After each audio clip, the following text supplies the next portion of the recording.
Саламатсыздар ма, қош келдіңіздер менің каналыма. Бүгін біз сіздерге Аяла қызымыз 4 түрлі күздік аруына арналған көйлекті көрсетеді.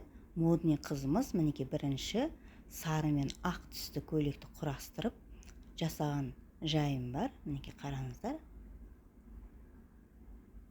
Осы бірінші көйлегіміз. Екінші юбка жекет, қараңыздар.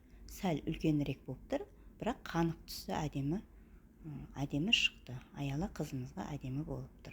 Осы 4 түрлі пакеттен жасалған көйлектеріміз YouTube каналында әр видеосы бар. Қараңыздар, қандай әдемі кең юбкасы, жекетін мойын жақтарына әдемі королевский тіке жаға қылдым. Енді үшінші көйлегіміз өте әдемі, аппақ жиһаздың ортасында тұратын майда-майда пластмасс салфеткеден жасалған, ободогыды кішкене лента гүлден жасалған, өте әдемі, қараңыздар.